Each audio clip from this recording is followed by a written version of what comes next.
내 몸에 갑자기 이런 변화가 생기는 순간. 3일 안에 뇌졸중이 온다는 전조 증상. 세계적으로 10초에 1명씩 사망하게 만드는 뇌졸중, 우리나라 3대 사망 원인 중 하나인 뇌졸중은 매년 10만 명 이상의 환자가 발생하면서 단일 질환 사망률 1위를 기록할 정도로 무서운 질병입니다. 당뇨나 고지혈증, 고혈압, 심장질환 등의 심혈관 질환 또는 비만이나 흡연, 운동 부족, 우울증이나 스트레스 등이 뇌졸중의 위험을 높이는 원인이 되는데요.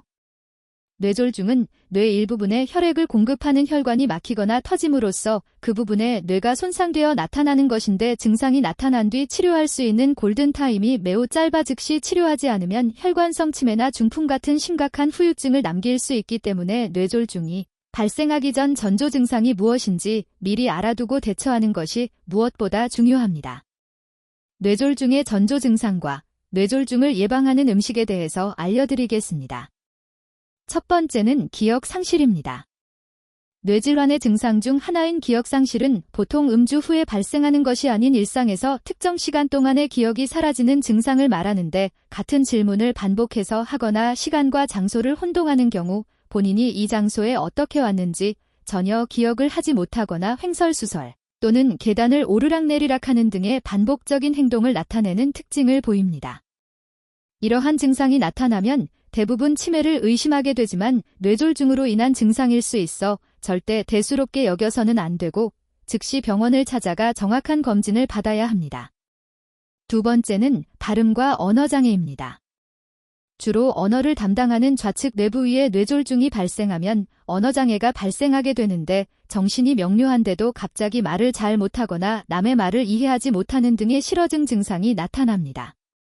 또한 발음이 어눌하고 불명확한 경우나 특히 특정 단어들이 발음되지 않는 경우가 있는데, 예를 들어 만만, 랄라, 가가와 같이 입술이나 입 모양, 혀의 위치 등 여러 신경들이 협업해서 만들어지는 단어의 발음들이 어렵다면 뇌졸중의 위험이 크다는 신호이기 때문에 이러한 증상이 발견되면 그 즉시 병원을 찾아가 정확한 검사를 받는 것이 중요합니다. 세 번째는 시력 시야장애입니다. 눈을 통해서 들어온 각종 정보가 다양한 경로를 거쳐 뇌의 후두엽에서 인지되는데, 이 경로 중에 이상이 생길 경우 시야장애를 유발하게 됩니다. 대표적인 증상으로는 한쪽 눈 또는 양쪽 눈 모두 흐리게 보이거나 겹쳐 보이는 복시 현상, 시야의 한 귀퉁이가 어둡게 보이는 증상 등이 있습니다. 특히 이렇게 시력 시야 장애의 경우 증상이 생겼다가 사라지는 경우가 흔하고, 대부분이 노안이나 눈의 피로감으로 인하여 자칫 무심코 지나치는 경우가 많기 때문에 이러한 증상이 나타난다면 반드시 병원을 방문해 정확한 검사를 받아야 합니다. 네 번째는 마비 감각장애입니다.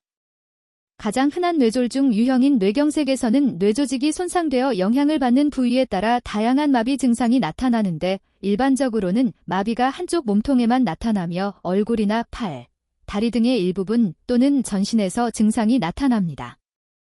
피부 감각이 둔해지거나 오른쪽 팔다리 또는 왼쪽 팔다리에 동시에 마비 증상이 오는데, 이때 양팔을 앞으로 뻗어보면 마비된 팔이 아래로 처지는 현상이 발생합니다.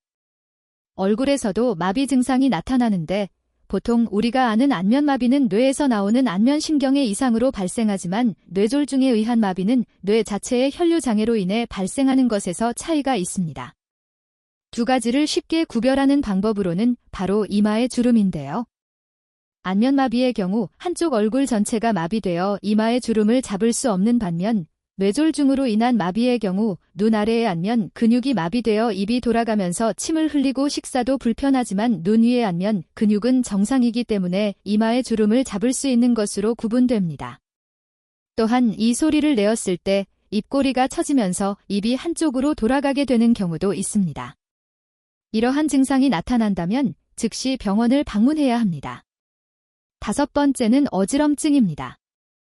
만약 어느 순간부터 갑자기 극심한 어지럼증이 나타나거나 어지러움과 함께 소리가 갑자기 들리지 않거나 주변 환경이 빙글빙글 도는 것처럼 느껴지는 어지럼증 및 구토 증상 동반 혹은 어지러움으로 인해 혼자 서 있거나 걷기 어려운 경우 등이 자주 발생한다면 반드시 전문의를 찾아가 정확한 검사를 받는 것이 좋겠습니다. 이 밖에도 마비가 없는데 손이나 발이 마음대로 조절되지 않아 걸을 때 자꾸 한쪽으로 쏠려 넘어지게 되는 운동실조, 음식물을 잘 삼키지 못하고 사레가 잘 들거나 침을 삼키지 못해 침을 흘리는 연화장애 등 평소에 나타나지 않았던 이상 증세가 발견된다면 그 즉시 병원을 찾아가 정확한 검진을 받는 것이 중요합니다. 뇌졸중을 비롯한 심뇌혈관계 질환들은 입속으로 들어가는 음식들도 매우 중요합니다. 다음은 뇌졸중을 예방하는 음식에는 어떤 것이 있을까요? 첫 번째는 바나나입니다. 중간 크기의 바나나 한 개에는 400mg이 넘는 칼륨이 함유되어 있어 뇌졸중을 예방하는 것뿐만 아니라 재발 위험도 낮춰주는 훌륭한 식품입니다.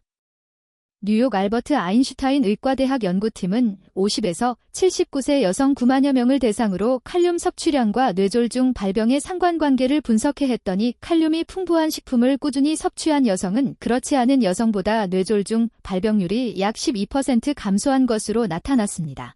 뿐만 아니라 뇌혈관이 막혀 뇌조직이 정상적으로 작용하지 못하는 허혈성 뇌졸중 발병률이 약 16% 감소했는데요. 이외에도 바나나에 함유된 마그네슘과 칼륨은 콩팥 기능을 향상시키고 혈압을 낮추는 등의 다양한 효능이 있어 건강을 증진시키는 데 큰 도움이 됩니다. 미국 농무부에서 권장하는 바나나 1일 섭취량은 성인 기준 2개입니다. 두 번째는 딸기입니다. 딸기에는 노화를 늦추고 뇌 건강을 높여주는 플라보노이드 성분의 일종인 피세틴이라는 성분이 풍부하게 함유되어 있습니다. 영국 이스트앵글리아 대학교의 연구 결과에 의하면 딸기를 비롯한 블루베리, 라즈베리 등에 함유된 안토시아닌을 하루 권장 섭취량만큼만 먹어도 심뇌혈관계 질환으로 인한 사망 위험을 최대 40%까지 낮춰주는 것으로 나타났습니다.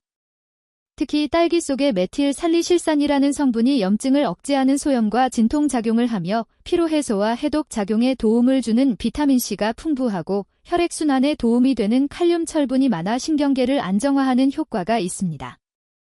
내용이 도움이 되셨다면 좋아요, 구독 부탁드려요.